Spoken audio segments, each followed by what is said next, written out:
Be ready. Start.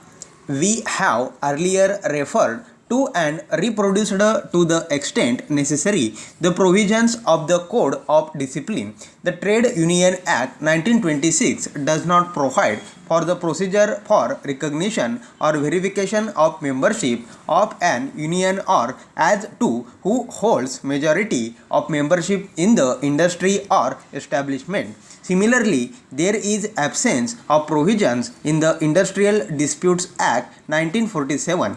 The only statutory enactment in the state of Maharashtra are contained in the provisions of the MRTU and PULP Act, which applies to establishments covered by the provisions of the Act and those industries covered by the provisions of the Bombay Industrial Relations Act. Para. The Code of Discipline has emerged from a conscience of the part of industries and unions to recognize the union holding majority membership.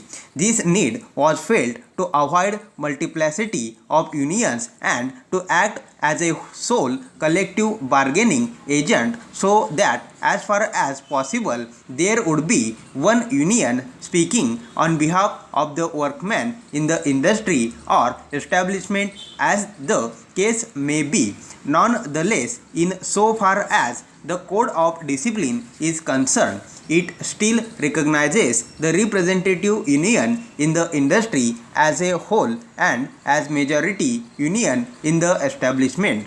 We may note that in Food Corporation of India, Supra, the Supreme Court had noted that the check-off system, which once prevailed in this domain, has lost its appeal, and so efforts are on to find out which other system can foot the bill. As we have earlier noted, the report of the Second Labour Commission, which came out in the year 2002, has reiterated the advantages of check-off system as set out in para 6.72 of the report, that the majority union should collectively bargain on behalf of the workman is to avoid conflicting demands of minority unions, sometimes totally irrelevant, which could result in hampering the industrial harmony and pivotal for functioning of an industry.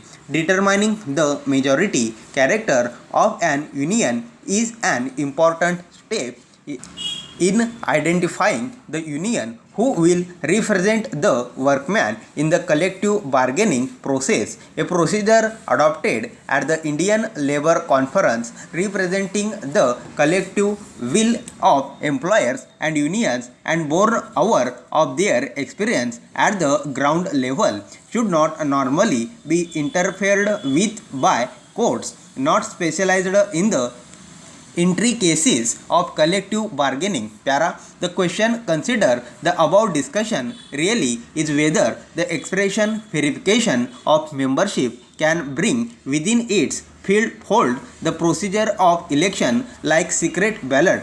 Verification of membership in terms of the Code of Discipline requires that the membership of the union is considered based on membership for a particular period. The object is to ascertain whether the worker maintains his loyalty to the union. The procedure of election, on the other hand, would require firstly preparation of a voter list based on the membership of all the unions in the industry establishment.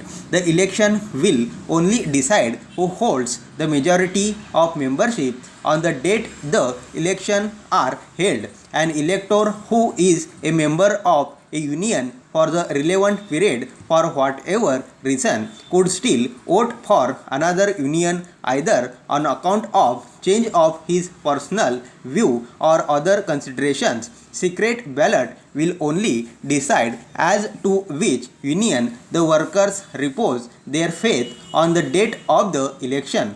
secret ballot will not decide the issue as to membership of the union for the relevant period.